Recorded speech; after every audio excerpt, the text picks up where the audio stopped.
Il est 15h15, l'heure du journal de la télévision égyptienne. Mesdames et messieurs, bonjour. On commence tout de suite le journal par les principaux titres de l'actualité. Le ministre des Affaires étrangères, Badr Abdelghati, souligne l'importance que l'Égypte accorde à l'engagement du Hamas et d'Israël à mettre pleinement en œuvre l'accord de cessez-le-feu et à accélérer le démarrage du processus de reconstruction. Le Croissant Rouge égyptien envoie le 52e convoi Zad el-Izza d'Égypte vers Gaza.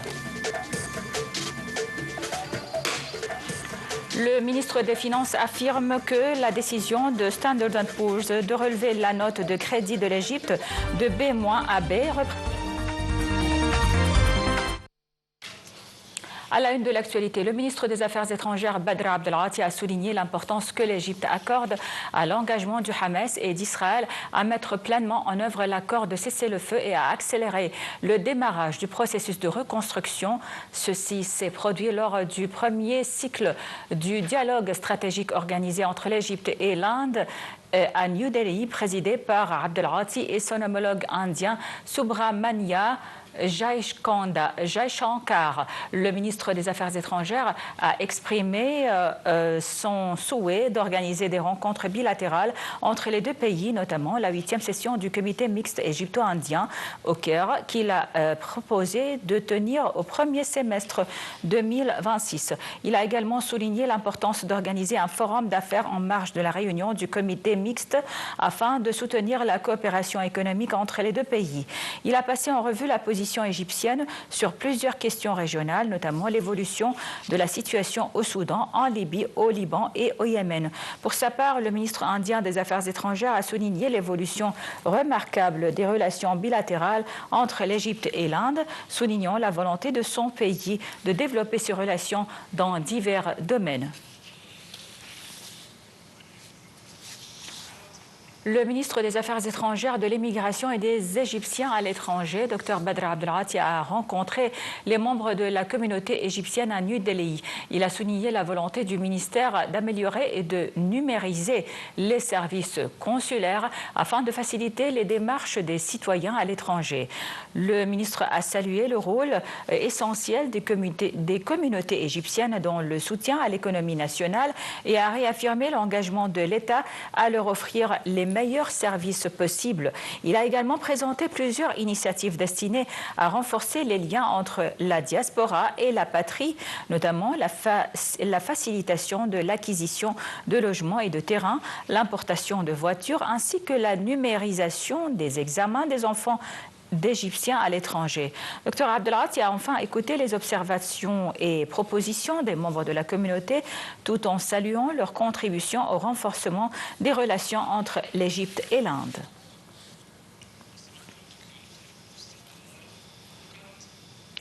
Le ministre des Affaires étrangères, de l'immigration et des affaires des Égyptiens à l'étranger, Dr Badr Abdelghati, a rencontré aujourd'hui à New Delhi des représentants des principaux journaux indiens et des agences de presse internationales. Le ministre a passé en revue les résultats du sommet de la paix de Sharm el-Sheikh tenu le 13 octobre, ainsi que les efforts déployés par l'Égypte pour parvenir à un accord de cessation de la guerre à Gaza en coopération avec les États-Unis et les partenaires régionaux. Il a souligné la nécessité pour les deux parties de s'engager pleinement à mettre en œuvre l'accord afin de consolider la trêve et de soutenir la stabilité dans la région.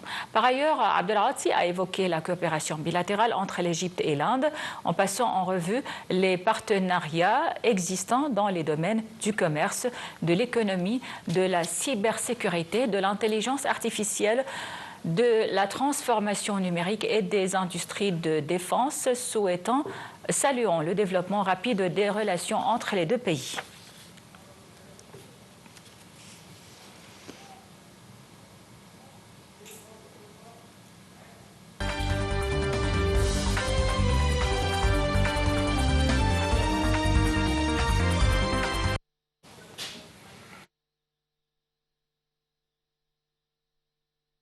Le Hamas a déclaré que la récupération des corps des prisonniers israéliens pourrait prendre du temps, soulignant que certains d'entre eux ont été enterrés dans des tunnels détruits par les forces de l'occupation, tandis que d'autres se trouvent encore sous les décombres de bâtiments bombardés et démolis.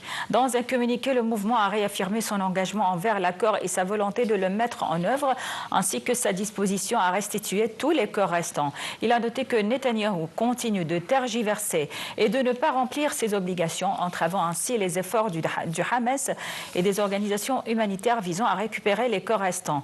Le Hamas a ajouté que l'extraction des corps nécessite des équipements et des engins spéciaux pour dégager les décombres, lesquels sont actuellement indisponibles en raison de l'interdiction d'entrée imposée par l'occupation.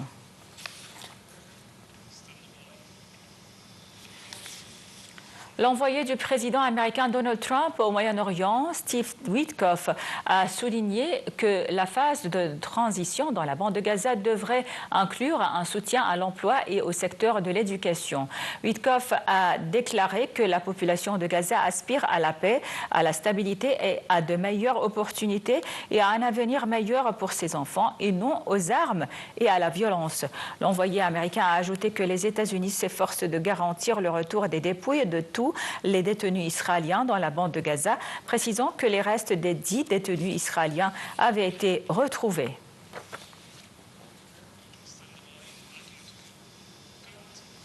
L'Office de secours et de travaux des Nations Unies pour les réfugiés de Palestine, UNRWA, a annoncé que la quasi-totalité des terres agricoles de la bande de Gaza ont été détruites ou sont devenues inaccessibles. L'UNRWA a précisé que les familles qui vivaient autrefois de ces terres n'ont désormais plus aucun moyen de subsistance.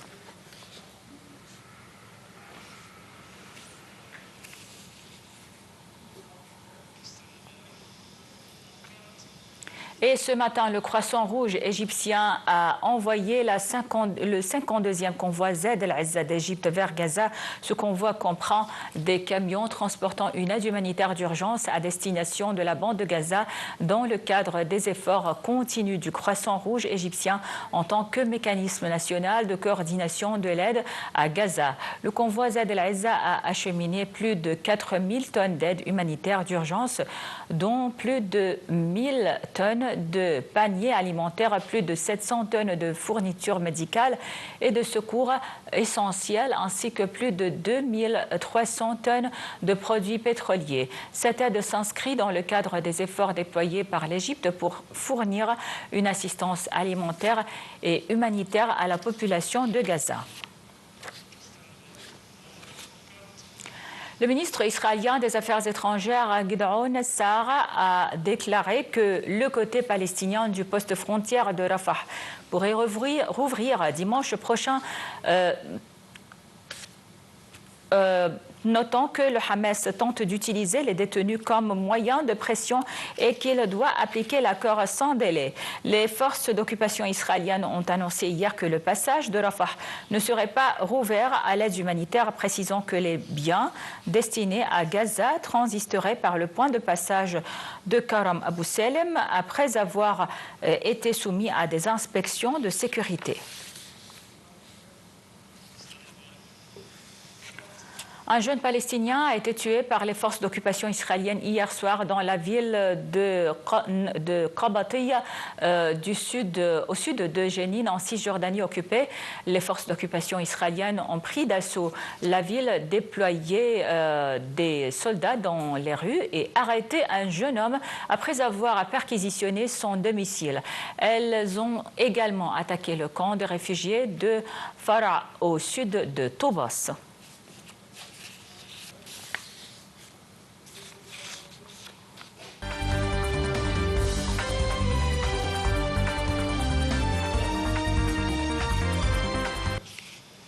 Au Liban, des frappes israéliennes dans le sud ont fait un mort et 7 blessés hier. Le ministère libanais de la Santé a indiqué qu'une personne avait été tuée dans une frappe sur la ville de Shmistar. Une personne a été blessée à Nafoul dans le district de Saïda et 6 autres à Ansar dans le district de Nabatiya selon lui. Le président Joseph Aoun a indiqué que les frappes israéliennes visaient des installations civiles, condamnant ce qu'il considère comme une violation du cessez-le-feu négocié l'année dernière. Israël a bombardé le Liban à plusieurs reprises ces derniers mois, malgré la conclusion d'un cessez-le-feu en novembre. Les présidents américains Donald Trump et russe Vladimir Poutine se verront prochainement à Budapest. Il s'agit d'une annonce surprise faite à la veille d'une entrevue à la Maison-Blanche entre le président américain et son homologue ukrainien Volodymyr Zelensky qui espère obtenir des missiles Tomahawk. La rencontre a été décidée pendant un échange téléphonique hier entre les dirigeants russes et américains dont le maître du Kremlin a profité pour avertir que la livraison de ces armes américaines nuirait considérablement à la relation entre Moscou et Washington. Les premières réunions seront dirigées par le secrétaire d'État Mario Rubio pour les États-Unis. Le Premier ministre pakistanais Shehbaz Sharif a déclaré qu'Islamabad est prête à entamer des négociations avec l'Afghanistan afin de résoudre leur conflit après avoir convenu d'un cessez-le-feu temporaire. Des affrontements terrestres ont éclaté entre les deux pays et le Pakistan a mené des frappes aériennes transfrontalières, faisant des dizaines de morts et des centaines de blessés avant qu'un cessez-le-feu de 48 heures ne soit conclu. Le porte-parole du ministère afghan de la Défense, Inayatollah Khawarizmi, a commenté les déclarations de Sharif, affirmant que le cessez-le-feu tenait jusqu'à présent.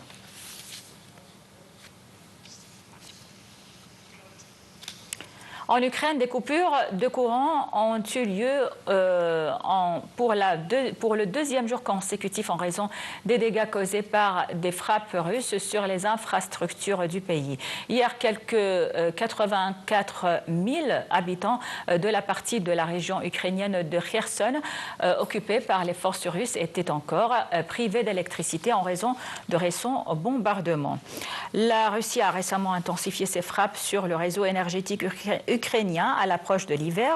La compagnie gazière ukrainienne Naftogaz a indiqué que plus de la moitié de ses capacités de production avaient été détruites par des frappes russes. De telles coupures avaient déjà eu lieu la semaine dernière, affectant notamment pendant plusieurs heures une partie de la capitale Kiev. L'Ukraine vise de son côté régulièrement le secteur pétrolier en Russie, avec notamment des attaques de drones sur des raffineries, une stratégie qui a provoqué une hausse des prix du carburant dans ce pays depuis l'été.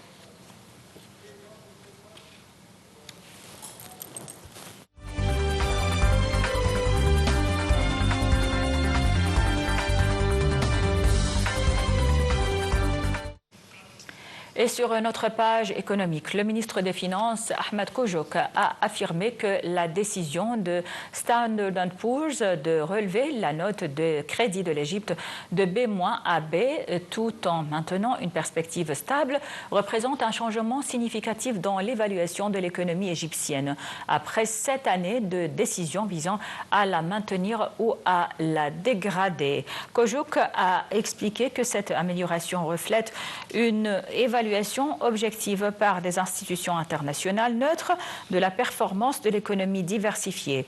Il a ajouté que cette décision contribuera à réduire le coût de l'emprunt pour l'ensemble des organismes gouvernementaux, à renforcer la confiance des investisseurs et à encourager de nouveaux flux d'investissement dans des conditions plus favorables.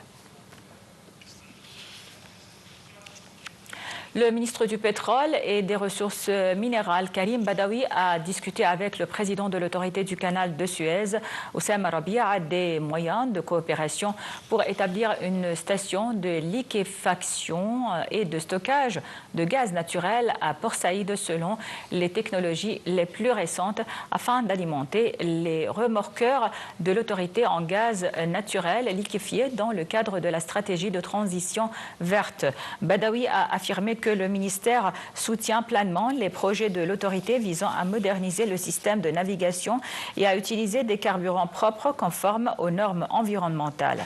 Pour sa part, l'amiral Oussama Rabia a salué la coopération fructueuse avec le ministère, soulignant que ce projet constituera une étape clé pour créer d'autres stations similaires au service du secteur maritime.